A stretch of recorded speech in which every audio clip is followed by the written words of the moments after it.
In this video, we're going to be discussing logging of both your time and attendance. Right from within the dashboard, you have the ability via the Quick Entry widget located here to enter your time. You can also add a case log here, but we'll be focusing on time and attendance. The other place that you can enter a time entry is by clicking on time tracking on the left navigation. So you'll see here we've got all of our previously entered time entries in addition to the ability to add one, manage our time categories, and even export them out for importing into things like Quicken or Excel or for tax filing purposes if applicable. So we'll start by entering one on our dashboard first. So I'll go ahead and leave the date value as today.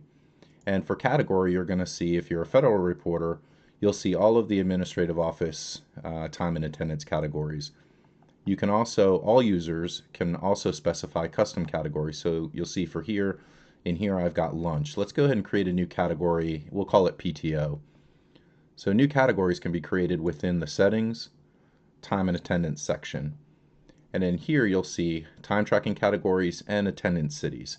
If you've got an area that you cover that includes multiple cities, we have the ability to add cities in settings so that if you want to log time against that city, you don't have to type the city again each time. In this case, we're going to do a custom category. So I'll just create a new category by clicking the new category button, and I'll name this PTO. And for the optional description, I'll just say personal time off. I'll go ahead and create that category. Now we'll see that it's been saved as a custom time tracking category. This gives us the ability to go ahead and log time against that category in both the dashboard and the time tracking section. We'll go ahead and create the entry within the dashboard. So again, I'll leave the day as today, and then I'll go ahead and scroll down and we'll see our newly created category PTO. I'll say 4 hours. City's not applicable in this entry, so I'll leave that blank, and if I wanted to add a note, I could. I'll go ahead and log this time.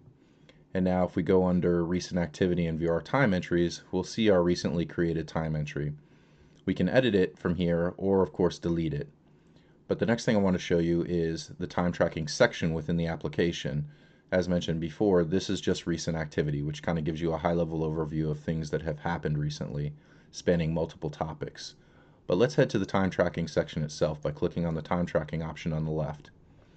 Once we're here, we can see all of our historical time tracking entries and arrange them by any column header that you see here by simply clicking on the column itself. So if I wanted to arrange them by date, I'd simply click on date. If I want to arrange them by category, click on category. I can also filter by selecting from this drop down here and choosing a category. So if I wanted to see all of my official proceedings, I could select that category. This also covers any custom categories that you've created. So you recall we recreated PTO. If I select it, it's going to show me that PTO entry. It will also quick filter by typing any predefined category that you have in place. So I just typed the characters OF, and it's going to automatically show me official proceedings. If I hit enter, it's going to apply that filter. The same thing over here you'll notice under cities. If I wanted to see all of my Tallahassee entries, I could just select Tallahassee. Or if I just started typing something in like PA, it's going to result with Panama City. You can also rearrange the column size itself. So for instance, if I wanted my category to be smaller, things like that, or the city to be larger, I can do that. From within this screen, you can also edit and delete. And we've got a button here to manage time categories in case you get in here and you realize you don't have a category for the particular time that you want to enter. You can quickly just create a category like so. I'll head back. And you can also even export them. And when you export them, it'll export them as a CSV format, which then can be brought into things like Quicken or Excel, or just kept for your own personal record keeping. So that covers time and attendance entry within Reporter Suite.